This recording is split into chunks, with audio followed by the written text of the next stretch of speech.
à tous, dans cette vidéo je vais vous présenter comment remettre à zéro Adissio pour une nouvelle année. Dans un premier temps, nous allons effacer les classes de l'année précédente. Pour cela, je suis connecté à l'interface web d'Adissio, ici, et je vais aller dans l'onglet des classes. Donc là, il y a toutes mes classes que j'avais l'année dernière. Je vais cliquer sur ces trois petits points et cliquer sur les archives. L'action, c'est de mettre en archive dans le cloud d'Adissio nos classes. Donc il suffit tout simplement de cliquer dessus, de cliquer sur OK, et les classes vont être archivées sur le cloud d'Adissio.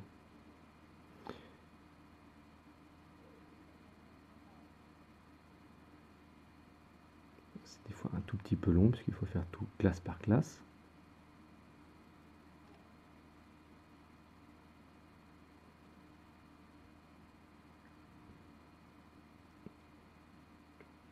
Voilà, il en reste une. Voilà. Donc là, les classes sont encore visibles, tout simplement parce qu'une option qui permet de voir les classes archivées a été cochée. Il suffit de la décocher pour que les classes ne soient plus visibles et qu'on se retrouve avec une page vierge. Maintenant, nous allons créer une nouvelle classe.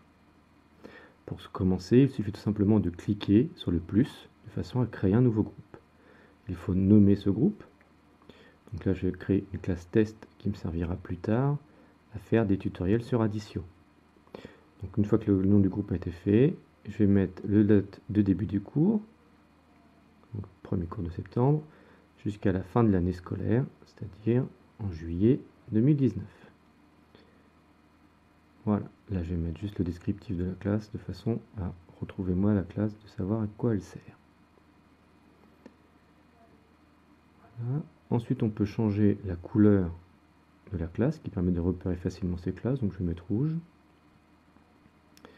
Et enfin, c'est très important de mettre les heures auxquelles vous avez cours avec cette classe. Une fois que toutes vos classes seront faites, ça permettra d'avoir votre emploi du temps de fait. Donc une fois cliqué sur l'engrenage, il suffit de mettre les heures.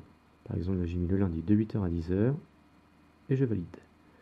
Je vais mettre un deuxième créneau, puisque dans mon établissement, nous avons une heure en hebdomadaire et des heures en quinzaine. Donc là, je vais me mettre par exemple au mercredi, de 10h à midi, et en heure de quinzaine, en commençant par une semaine paire. Les dates correspondantes sont bonnes, je valide. Tout est bon, on crée le groupe, et tout de suite nous arrivons donc sur la page de présentation du groupe. Pour l'instant, il n'y a pas d'élèves. Il va donc falloir les importer. Donc pour importer une classe d'élèves, on clique ici, trois petits points, et on va cliquer donc sur l'import. Moi, je vais les choisir en format Excel, puisque j'ai déjà une liste Excel d'élèves pour une classe test. Donc c'est une classe fictive, hein, les noms d'élèves ont été inventés. Donc là, comme dans mon fichier, la première ligne sert d'étiquette de colonne, je le clique dessus, on voit tout de suite que ça a été mis en étiquette.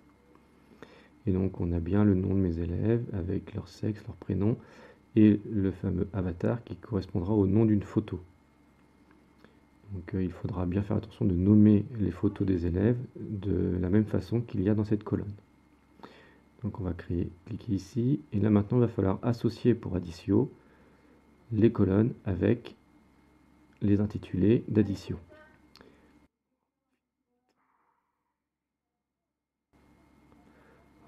Et donc la fameuse colonne identifiant qui permettra d'associer la photo avec chaque élève. Une fois que ça est fait, nous cliquons sur la création. Voilà, et la création est en train de se faire. Hop, voilà. Donc la liste d'élèves est arrivée ici et est directement exploitable. Maintenant, il va falloir associer les photos aux élèves. Pour cela, on retourne sur ces trois petits points, on retourne sur l'import. Voilà, et ce coup-ci, on va cliquer donc sur importer des photos. On clique là pour aller chercher donc le dossier. Donc moi j'ai un dossier que j'avais appelé avatar. Et donc là on a des... Hop, j'ouvre. Et là il ne peut pas m'associer. Puisque si on vérifie l'avatar, c'est le numéro 25. Mais dans cette classe-là, je n'ai mis que 20 élèves. Donc ça ne fonctionne pas. Donc je vais effacer. Je vais recliquer dessus.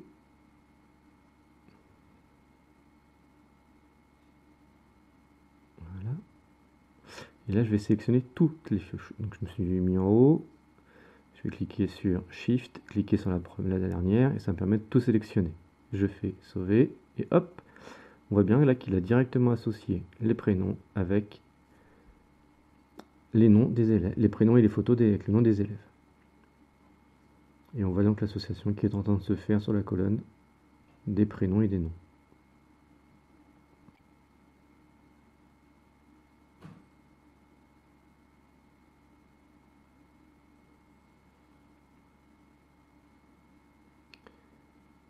Donc voilà, les associations est finies, ma classe est prête pour l'année scolaire. Il suffira de faire de même pour toutes vos autres classes afin d'avoir votre addition prêt pour la prochaine année.